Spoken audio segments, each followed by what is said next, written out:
Niaje superstars. Do you know why I've referred to you as a superstar? Anyone? As a superstar, as a hero? Anyone? Yes? You don't know. Okay, this is the reason. This room is full of entrepreneurs, full of investors who actually support the journey of entrepreneurs. That journey is not easy. It takes a serious, crazy person to actually think they can make a difference and change the world, and they do it. The journey is crazy, it's tough. That's why I call you a hero, a superstar. So please, turn to your neighbor and tell them, you're a superstar.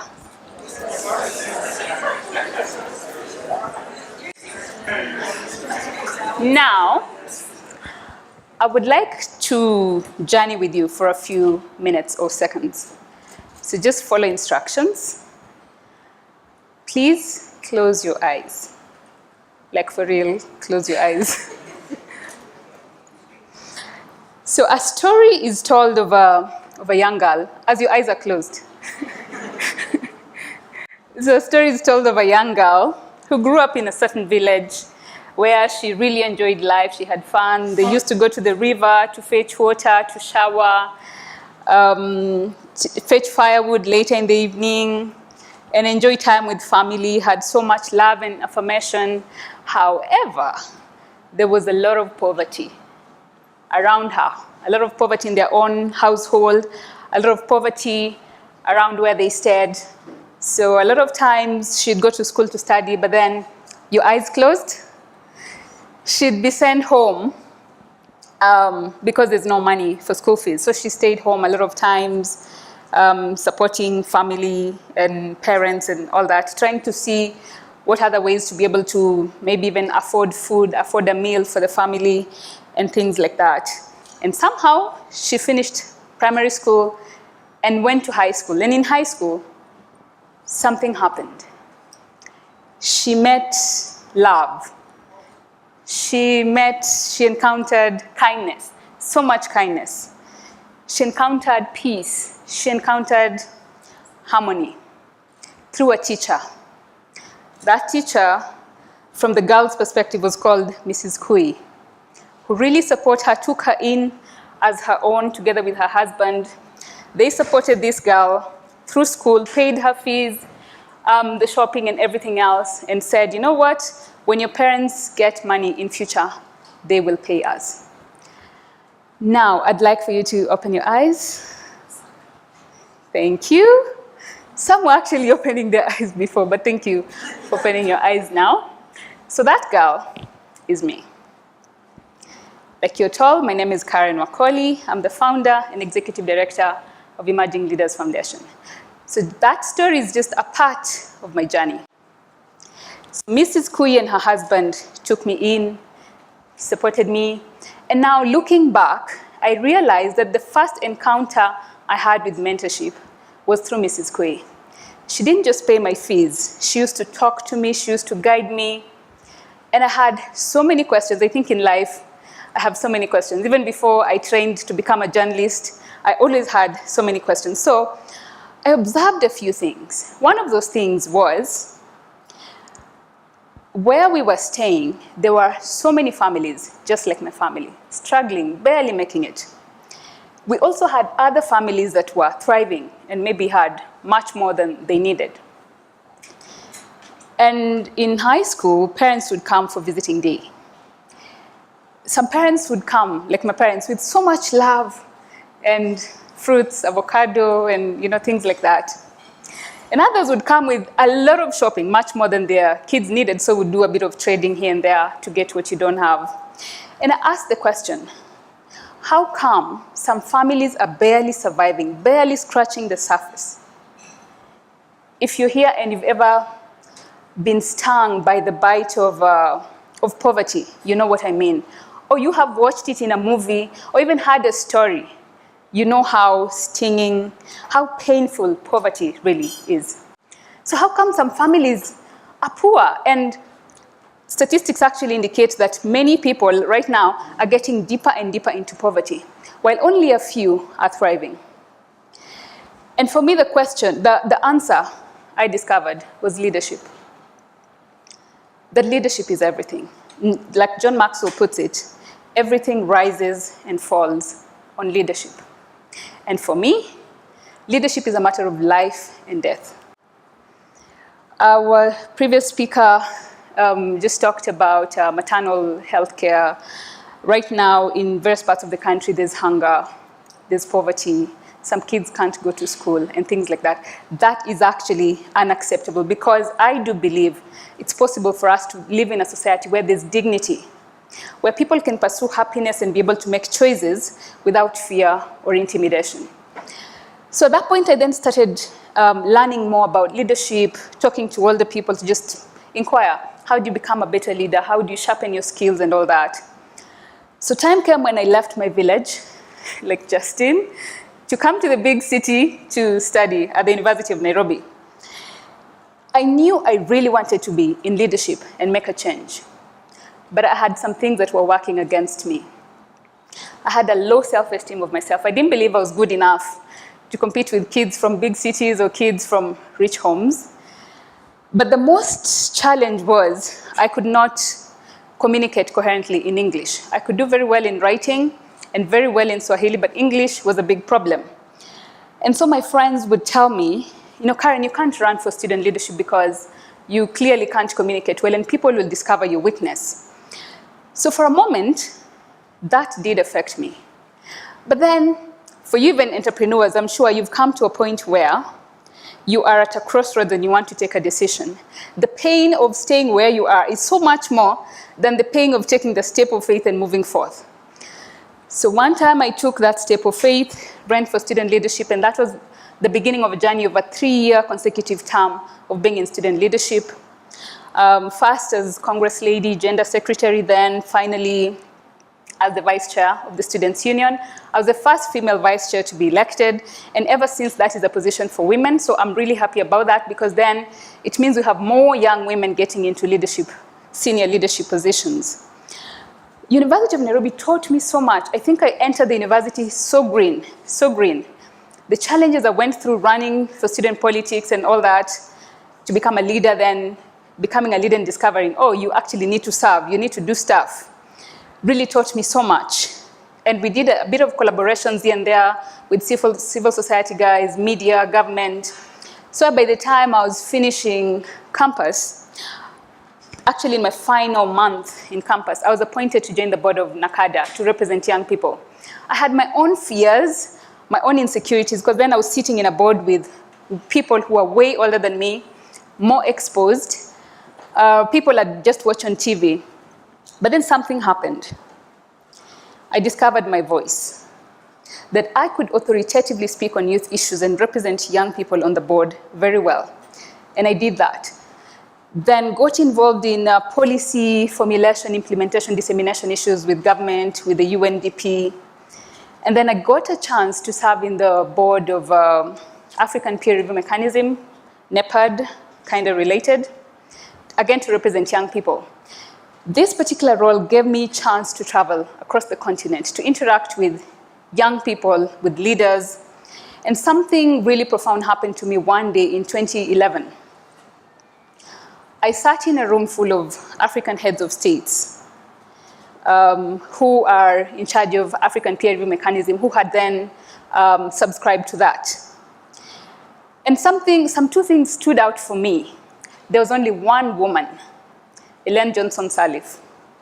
Number two, the others, of course, were men, but not just men, very old men.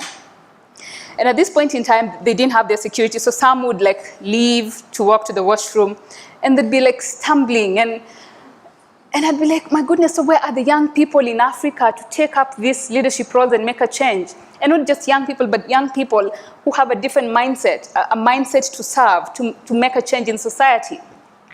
I came back to Kenya, talked to a few organizations that were working with young people to do youth mentorship for young people who have a passion to serve, basically to get into leadership roles. But for many, that was not their mandate. So I still saw the need, so I teamed up with some friends, and we started Emerging Leaders Foundation. When we started ELF, it was all purely out of passion and out of the desire to see dignity in society, that then we create this space where young leaders come, they get mentored, they interact with each other, with people who've gone before us, and then in future get into influential positions and make policies that impact on people's lives. So we started that. But then, after we received the certificate and a few other things happened, it dawned on us we needed systems in place. We needed finances to operate. We needed staff. We needed office space. We needed so many things. We needed programs to be running. This was crazy. This was really crazy. But then around the same time, something happened. Another point of light for me. I discovered something called Acumen Fund. They advertised for a fellowship program, the East African Acumen Fellowship Program. I applied the first one, 2013, I didn't make it. 2012, I didn't make it. 2013, I didn't make it. But I still said, I need to be taught to be an entrepreneur. I'm doing this, it's purely passion, but I need to become a professional and run things in the right way. So the final time, I made it. And I learned a lot of things. One of the things I learned was about how to diversify sources of revenue, how to create a niche for your organization, segment your market, and things like that. And from that point, we then started charging a fee for people to get into our programs. So we ran a leadership training and mentorship program for young people. Initially, we were purely working with young women. But then with time, the men would come to sit in and say, you know, no one is mentoring boys or men like us, but we also need to learn. So you're just mentoring the girls, but we are here. Time will come when they'll need to marry. They will come find us. We haven't been trained or polished. They will have to come down to our level and then, you know. And some parents would actually say, why would I pay for my daughter to come and leave my son at home, yet my son also needs mentorship? So with the pressure and increased demand, we decided to include the men, and that changed the whole outlook of the program. There was more debate, there was more collaboration and partnerships, and at the end of the program, we actually realized people have changing mindsets. Like the young men would actually support the young women to run for office in their learning institutions, and more young women would have more confidence and change of attitude to run for office or go and serve in their own communities. So the mentorship program that we run is a 6-month program, and it's a holistic program. Each month, when guys get to meet, we have a theme. So we do self-awareness, leadership skills, public speaking, personal branding, a bit of entrepreneurship, because the people who come into the program also want to become entrepreneurs, good governance, ethics, integrity, human rights, the Constitution of Kenya. And then finally, we do something called body, soul, mind, and spirit, where we try to make sure that these individuals who come through our program are actually all-rounded, that you don't have to be succeeding in one area of life, and then your other part of life is really down there. So we do things such as journaling, reflection, playing games, team building, to just have fun. The other program that we run is called Tunaweza program, which is county-based, because for a long time, young people who wanted to come for the mentorship program would have to travel all the way from the different counties. Whenever we have sessions, pay for themselves, come, attend the whole day sessions, and travel back home. But now, from last year, through the support of Ford Foundation, we then got to go to the different counties. We are now in 5 counties. We're hoping and planning that by mid-2019, we'll be in about 15 to 20 counties to just reach out to young people who then are supposed and actually go out and reach out to other young people. I have learned a number of lessons through this journey. We've also had successes, we've had challenges. In the morning, we had an interview on one of the TV stations, some of the speakers here. And I said that I think life is really interesting. Had I known that the challenges I have gone through trying to run Emerging Leaders Foundation and stabilize to where we are right now, that I would actually see them before starting, maybe I wouldn't have begun the journey. But then I think that's the beauty of life. Because then if you look at the destination, there's still a lot of stuff that happens in between here. You know, a lot of life happens in between here. The challenges, the failure, and all that. So we have had our own share of failure I used to be so afraid of failure till I failed and failed and failed some more, and then I embraced failure. So one of the lessons, please embrace failure. Failure is a good thing. In fact, aspire to fail as many times as you can. It's a virtue. You will learn so much. It will humble you. You will learn to collaborate with other people. You will learn to keep improving yourself and keep learning and keep bettering the initiative that you're running. Failure is a good thing. I have seen some of the young people from our program, like over 98% of them who come into the program end up in leadership roles, whether within government or community initiatives, or they start their own initiatives, or even at the African Union level, where we do have some collaboration with them, that whenever they have conferences happening at the continental level, we tell our young people in the program to apply, go, interact with other leaders, and just begin to broaden their horizon and their mindsets. We have seen many more young women getting into leadership roles. That's a good thing. We've seen men changing perceptions that women too can actually be able to lead. That's a good thing. We have been able to see many of them getting to mentor other young people in their own counties, back in their villages. And our reach is growing and growing. And from Acumen, I also learned about issues of sustainability. And right now we have an endowment fund where all the consultancies that we do as Emerging Leaders Foundation, all the funds go to the endowment fund to be able to take care of ourselves for the future. And every person who is a staff, we have a staff of 7, a board of 7, and over 100 mentors and volunteers who just come and train and mentor young people. So all the staff are people who went through the program of Emerging Leaders Foundation. So 3 lessons as I wind up. Number 1, start right where you are with what you have. After receiving our registration certificate, I waited for like over 6 months to get enough money to have an office, to get things running. That never happened. Till I discovered, you know what? You don't need money to actually start. So just start. You will learn a few things, you will fail, you will learn to improve a few things, and life will go on. So start right where you are with what you have. Number 2, do not despise the humble beginnings. I think everything great starts small. We used to, so I had my first office in the house, at one of the corners in the house. Then time came when we grew and got our own space. We used to have our mentorship sessions at the Arboretum. I'm sure many of us know the Arboretum.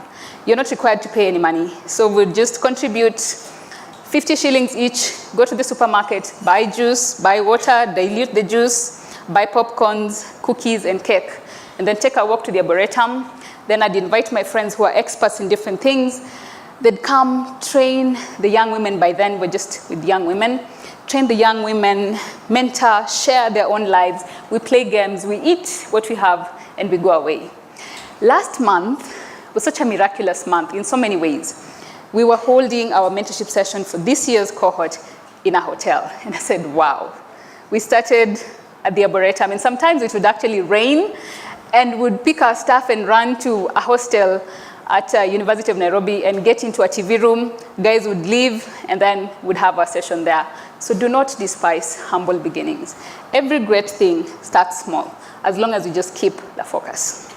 The other lesson, never give up. Like really, never give up. I came to many points, maybe 3, 4, 5, when I said, so maybe this is actually not my thing. After failure and failure, after having confusion, things not working out, I said, maybe, let me just let go.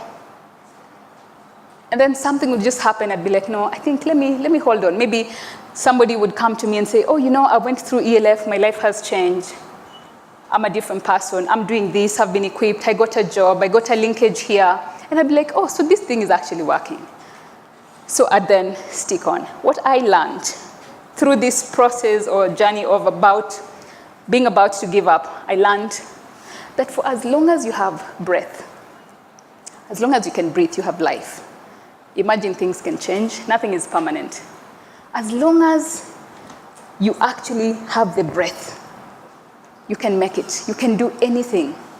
Never get to a point where you lose hope. It's bad. As long as you have the breath, do not give up. Keep striving, keep trying one more time till you succeed. Because success, it happens every day in the little things. So mark and celebrate and just mark those small milestones. They become the bigger milestones. Those small things, they actually do count. So do not give up. For the investors who are in the room, please invest in processes. A lot of times we'd approach donors, partners, investors, and they'd say, no, we only work with big organizations. Some would say, we want quick results. But you see, leadership development, capacity building takes time before you see results. And some would say, oh, we want kickbacks, we want favors, this and that. That would be crazy. So please, invest in processes. Number 2 for investors, invest in systems and structures for youth organizations. I discovered that we kept struggling and kept falling simply because we didn't have systems and structures. Till I went and learned about how to put in place system structures, policies, and all those things. And now we are stable. We still have a few challenges, things we're working on, but in terms of systems and structures, they are so key. They ensure sustainability and impact of a project or a program. So guys, finally, to all of us, purpose is everything. Discover your passion, pursue it. In your passion is rooted purpose. Purpose is around people, making a change in society. Finding that something you can live for that is way bigger than you, just serving. Mother Teresa said that we are all great and we all have the capacity to be great because we can all serve. So love is a great thing. Love enables us to serve. And you can't lead without serving. You can't serve without loving. So thank you very much. God bless you.